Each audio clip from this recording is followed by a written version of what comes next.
Hello friends, તમારા બધાનું સ્વાગત છે. તો અહીંયા આપણે શિયાળો આવી ગયો છે અને ચોમાસું પણ ચાલુ છે. એવું બે ઋતુ આપણે મિક્સ થઈ ગઈ છે. તો ઠંડા વાતાવરણમાં અહીંયા આપણે એક કડક એવી અને એકદમ સરસ એવી ટેસ્ટી એવી ચા મળી જાય તો આપણે બીજું કશું હોતું નથી. ગુજરાતીઓના ઘરમાં હંમેશા ચા વધારે બનતી હોય છે. જ્યારે માથું દુખતું હોય છે ત્યારે આપણે ચા બનાવતા હોઈએ છીએ. ચા બનાવવાથી એકદમ આપણું માઇન્ડ છે તે ફ્રેશ થઈ જાય છે અને ચા પીવાથી આપણે તાજગી એક આવી જાય છે. સવારમાં ઉઠી અને બધા ગુજરાતીઓના ઘરમાં પહેલાં ચા બનતી હોય છે, કોફી બનતી હોય છે. તો અહીંયા ચા બનાવવાની ચાલુ કરીશું. તો અહીંયા જ્યારે આપણે ચા બનાવતા હોઈએ ત્યારે આપણે પિત્તળની તપેલીમાં આપણે ચા બનાવીશું તો ખૂબ જ સરસ એવી ટેસ્ટી અને સારી એવી ચા બનશે. હંમેશા પિત્તળના વાસણમાં ચા બનાવવાથી ચા ખૂબ જ ટેસ્ટી અને સારી એવી બને છે. તો અહીંયા મેં 1 કપ દૂધ લીધું છે, પાણી લીધું છે અને 2 કપ આપણે દૂધ લેશું. અહીંયા દૂધ છે તે મેં ફૂલ ફેટવાળું દૂધ નથી લીધું, મલાઈ વગરનું દૂધ લીધું છે. તો આપણે અહીંયા 3 કપ આપણે ચા બનાવીશું. તો આ ચા આપણે એકદમ કડકે નહીં અને એકદમ બહુ નોર્મલી નહીં એવી ચા બનાવીશું. તો અહીંયા મેં 1.5 કપ ચમચી જેટલી મેં અહીંયા ભૂકી એડ કરી છે. અને હવે અહીંયા આપણે એક સિક્રેટ વસ્તુ એડ કરી અને આપણે ચા બનાવીશું. બધા સુગર વાપરતા હોય છે પણ આપણે સુગરની જગ્યાએ એક મિશ્રી વાપરવાના છીએ. તો આવી ચા તમે બનાવશો તો તમને બોડીમાં કોઈ પણ પ્રકારનું નુકસાન નહીં કરે અને આપણા શરીરમાં ફેટ પણ જે હશે એ વધશે નહીં. તો અહીંયા આપણે એકદમ સરસ ટેસ્ટી ચા બનાવવા માટે અહીંયા આદુના 3 ટુકડા લીધા છે, 1 તજનો ટુકડો અને 2 એલચીના દાણા લીધા છે.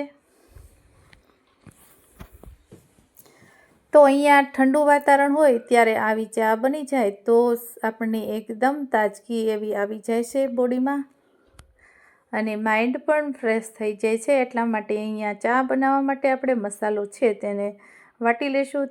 ચા ઉકળે ત્યાં સુધી આપણે થોડી ગરમ થાય ત્યાં પછી આપણે એડ કરીશું. તો આવી ટેસ્ટી ચા બનાવવા માટે અહીંયા મસાલો તમારે નાખવો એક જરૂરી છે. તેનાથી ખૂબ સરસ એવો ટેસ્ટ આવે છે.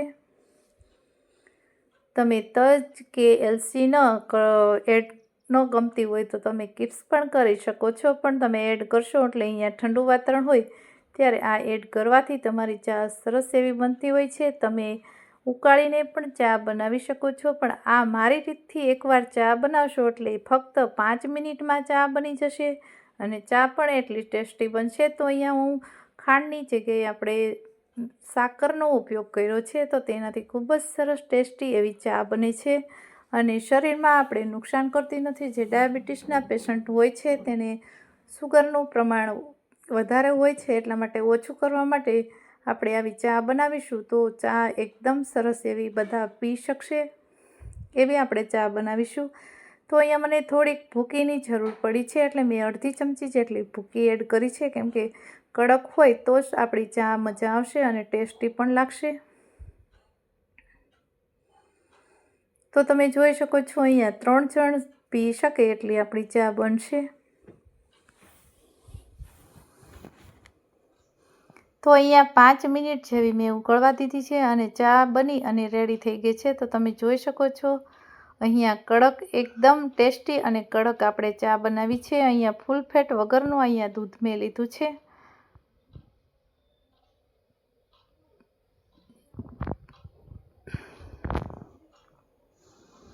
તમે આ એકવાર ચા પીશો એટલે તમે વારંવાર આ રીતે બનાવશો અને ચા મારી રીતે આ રીતે બનાવશો તો ખૂબ જ એકદમ ટેસ્ટ સારો એવો આવે છે. તો અહીંયા અમારી ચા સારી લાગી હોય તો વિડીયોને લાઈક કરજો, શેર કરજો અને અમારી ચેનલને સબસ્ક્રાઈબ કરવાનું ભૂલશો નહીં. Thank you.